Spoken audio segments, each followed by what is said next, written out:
आपके हाउस में Saturn transit करेंगे, उस घर की नींव को स्ट्रॉन्ग करना पड़ेगा। सो नींव स्ट्रॉन्ग होगी, उसकी रिस्पॉन्सिबिलिटी उठा के उसके ऊपर अपने आप को अपनी रिस्पॉन्सिबिलिटी मानना है। Is happy from with us is the feeling of giving out the energy, that means सेवा भाव। जितना हम सेवा करते हैं उस एरिया ऑफ लाइफ में, जिस भी दिशा में शनि हमारी कुंडली में आ जाते हैं, तो शनि बड़े प्रसन्न हो जाते हैं। तो यहाँ पर वो सेवा मांग। पाइसेस राशि जो है ये जल तत्व की राशि है, तो हमें यहाँ पर जो भी हमारे ओल्ड बिलोंगिंग्स हैं, लाइक ओल्ड क्लोथ्स और old furniture, which we are not using it, we should go and distribute it in the water. क्या आप मुझे कुछ ऐसे रेमेडीज या प्रैक्टिसेस बता सकते हैं जिससे हमारे व्यूअर्स आराम से नेविगेट कर पाएं थ्रू ऑफ द ट्रांजिट? या ऑफ कोर्स। सो देखिए, सैटर्न की जो रेमेडी है, because Saturn is such a vast planet, it is such an important planet, it only demands one thing from us, which is to take responsibility and accountability for actions.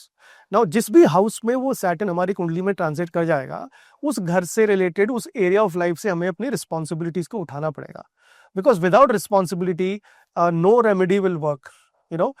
Because I understand there are a lot of remedies where we have to pacify the planet and we have to give donations, which will come to those aspects as well. But the fundamental, the issue here is we have to make the structure very powerful of that area. So जिस भी आपके house में Saturn transit करेंगे, उस घर की नींव को स्ट्रॉन्ग करना पड़ेगा। So नींव स्ट्रॉन्ग होगी, उसकी रिस्पॉन्सिबिलिटी उठा के उसके ऊपर अपने आप को अपनी रिस्पॉन्सिबिलिटी मानना है। फॉर एग्जाम्पल, अगर किसी के 5th हाउस में सैटर्न ट्रांजिट कर रहा है, तो 5th हाउस हमारे बच्चों का होता है।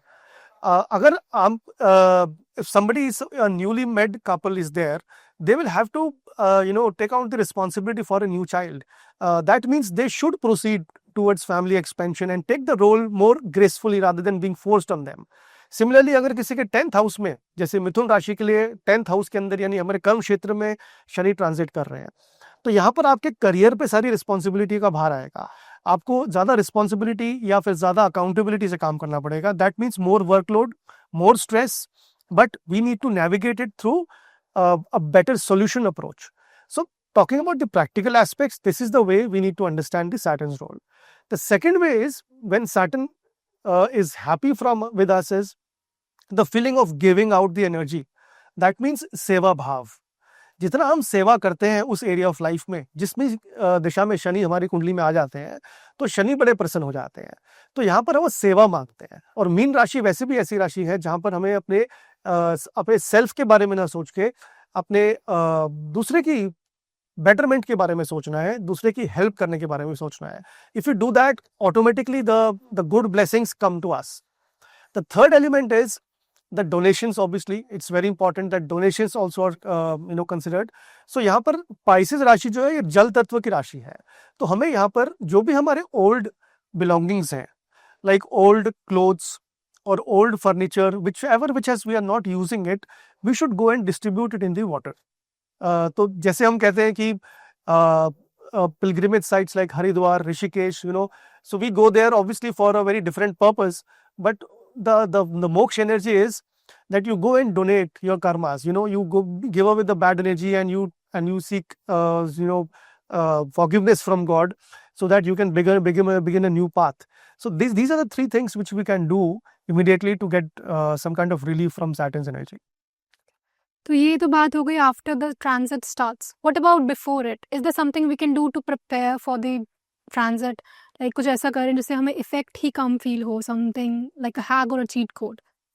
देखिए, जिन लोगों के transit, because we are very near to the transit 29th March, so by and large people would have already started experiencing the results from last 3 to 4 months, because Saturn जब भी ट्रांजिट करते हैं, it's like a wind of change. It doesn't happen on the same day. वो पहले से ही 3-6 महीने से पहले से ही अपने रिजल्ट्स आने देने शुरू कर देते हैं। It starts creating those the background effects where it starts giving results immediately after 29th.